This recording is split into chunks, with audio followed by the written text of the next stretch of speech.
Hey everybody, quick video for you today. I'm going to continue the trend of videos that I've been putting out recently, critiquing arguments, biblical arguments that proponents of penal substitution put forth. Today we're going to be looking at a not quite as common argument for penal substitution, but I have heard it at least a couple of times. I came across it when I was writing my book on the atonement, and the argument goes something like this. For clarification, penal substitution generally has the idea that God had all this wrath directed towards humanity because of our sin. We broke God's law. God was really mad at us, and God couldn't just forgive us without, directing that wrath and pouring it out and satisfying His justice in that way. And so, luckily, Jesus comes in. God pours out His wrath on Hello, Jesus at the Mark. cross, God bless you, Mark. Thanks for joining, brother. and bada bing bada boom, we're good to go. Now here's one form of argument that someone might put forth in favor of this idea that God poured out wrath on Jesus. They go to something like Mark 14:36, and this is Jesus. He says, Abba Father, all things are possible for you. Remove this cup from me, yet not what I will, but you will. So the advocate of penal substitution is going to say, well, what's this cup that Jesus is referring to drinking? And then they're going to go back and they're going to point to sections in the prophets, such as Jeremiah and Isaiah, that refer to God's wrath as a cup, or a cup being filled with God's wrath. So, for instance, we see this in Jeremiah 25:15. Thus the Lord, the God of Israel, said to me, take from my hand this cup of the wine of wrath, and make all the nations to whom I send you drink it. We see this in Isaiah 51:17. Wake yourself, stand up, O Jerusalem. You have drunk from the hand of the Lord the cup of his wrath, who have drunk to the dregs the bowl, the cup of staggering. And so the argument is, hey, Jesus says he's going to drink this cup. Elsewhere in Scripture, we know this cup that the Father gives people to drink. It's wrath.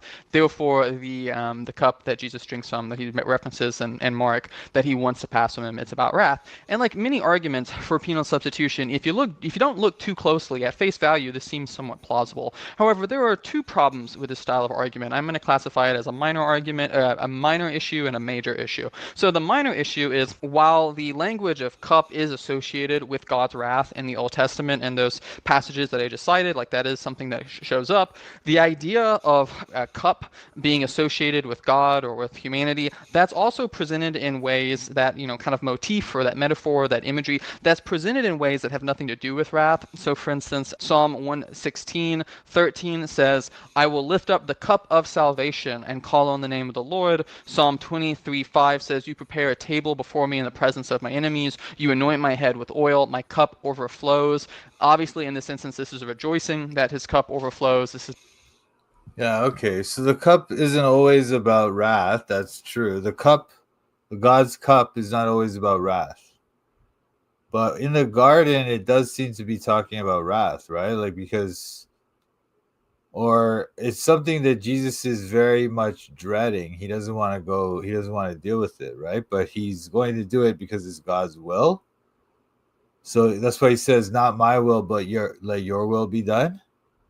So I don't think it's fair to just say, oh, well, sometimes the cup isn't wrath, so therefore it's not wrath here. Like this situation does seem to be wrath, But anyway, let's see what he says.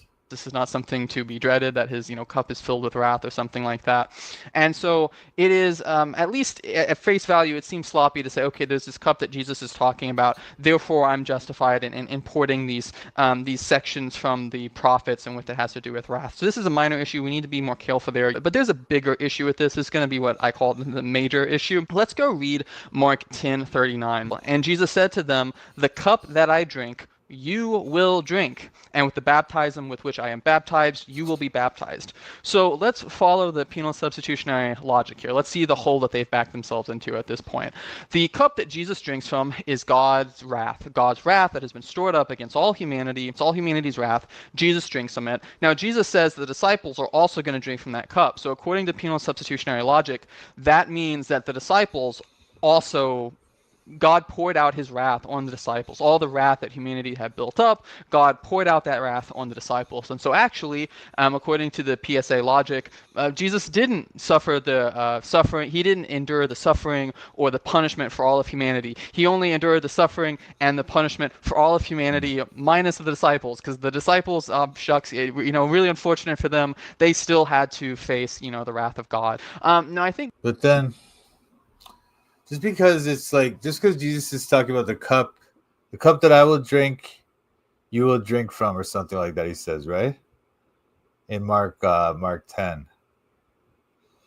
But it may be that he's talking about this, like, because the idea is that they're gonna suffer, they're gonna be martyrs for the gospel, right? That's what he's talking about. How the two brothers are going to, well, maybe not even necessarily martyrdom, but just they're going to, at least one of them is going to be a martyr, James, and then the other brother, he might be like something else, maybe something like John's gonna have to live a difficult life too. He's gonna have to be in prison and all this stuff. So maybe he's just talking about suffering and martyrdom for the kingdom, not, or for the gospel, not necessarily talking about the cup of God's wrath for the sins of the whole world. But it's not necessarily that just because the cup is referred to in the garden, that it's, and this is the cup that Jesus is talking about here, that he's talking about the exact same cup, or anything, it could be, or the meaning could be different in different instances, you know what I mean? So this doesn't really work. I think this should strike us all as being patently ridiculous.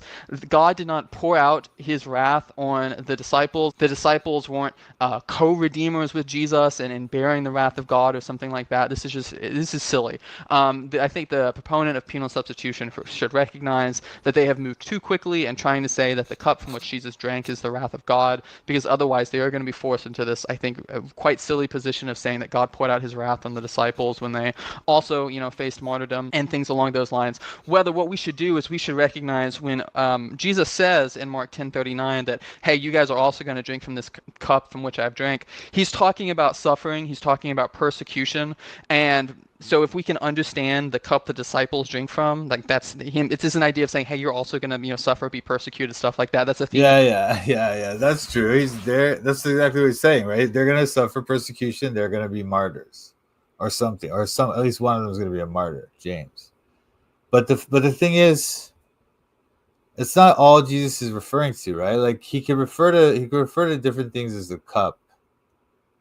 He can say, "This is the cup that you'll drink from, the same cup that I'll drink from, because I'm going to suffer persecution. I'm going to be martyred." But he's not necessarily saying that is the exact same cup that he's going to take from. He's going to take a cup that's much different, right? But the cup thing is just a metaphor, so it's not necessarily has to transfer everything over to it just when you change it, you know. Hey Ditmar, what's up, bro? You should check out your video, right? It's too long, but that thing is that video is wicked, man. Theme that shows up elsewhere in Scripture, we can recognize that when Jesus is saying, Father, let this cup pass from me if it be your will, but, not your will, my will be done, something along those lines. When Jesus says that, we can say, yeah, the cup that he's wanting to be passed from him there, it's just the upcoming suffering. It's the upcoming persecution. Jesus is about to be crucified. And so this argument for penal substitution, it doesn't work. It's creative. Again, if you squint your eyes and you don't look too closely, it seems to have some teeth. But once you recognize the ways that the idea of a cup is used both in the Old Testament and in the New Testament, it becomes just patently ridiculous to have to. Why is it patently ridiculous?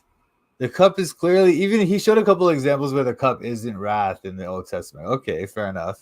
But there's also many, many other examples where it is wrath, right? Like, as he noted. So why is it just like thrown out like this? And the thing with the disciples, I don't know. I don't buy it. Because the fact is, the cup thing, it doesn't necessarily have to refer to everything he's talking about in the garden. The exact same cup, To be forced to this logic of saying that God poured out his wrath on disciples. So you might be thinking, yeah, well, hey, I have all these other great arguments for penal substitution from Scripture. I've got stuff like Isaiah 53. I got this idea of Jesus paying our debt. If you're thinking things like that, I would encourage you to go to my YouTube profile and go to my playlist on penal substitution. It's like penal substitution / atonement, something like that. I've made quite a few videos going in depth. You know what? You know what the other problem is? Like, he's trying to say, I guess he's trying to suggest that all Jesus was referring to is suffering, persecution, and martyrdom. That's all he wanted to. That's all he was going to go through on the cross, right? And so that's why he's saying that they're going to suffer the same cup, right? Or they're going to drink from the same cup. But it's like you're trying to say that all Jesus went through was martyrdom and persecution on the cross. That's ridiculous. He went through much more than that. He was, I mean, depending on how you see it, I suppose, but he was kind of like forsaken for a moment there, right? He was forsaken, you know? And so, and also look at Isaiah 53, 10. It pleased the Lord to bruise him. Thou shalt make his soul an offering for sin. I mean, how is that not penal substitution? I don't understand these people, man. Maybe we should look at some of his other arguments, I guess, or I don't know. But anyway, this is weird. Okay. I'm studying the Bible in Toronto. I'm studying the Bible in Toronto. I'm studying the Bible in Toronto. I'm studying the Bible in Toronto. Studying the Bible with Mike and Pat. These other YouTubers are just so trash. Hit the thumbs up if you wanna support. Go follow Mike as he follows the Lord. I'm studying the Bible in Toronto. I'm studying the Bible in Toronto. I'm studying the Bible in Toronto.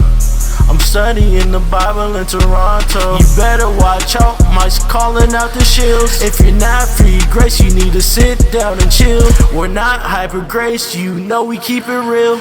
Eternally secure, you know that we're sealed. We don't back low, we're not workspace heretics. Mike's not in it for the money, trying to get a lick. They out here selling their souls for a couple clicks. Becoming Freemasons so they can't just get rich. I'm studying the Bible in Toronto. I'm studying the Bible in Toronto. I'm studying the Bible in Toronto. I'm studying the Bible in Toronto. Shout out to Mike and Pat. Check out his channel, Toronto Bible Study. Subscribe and like.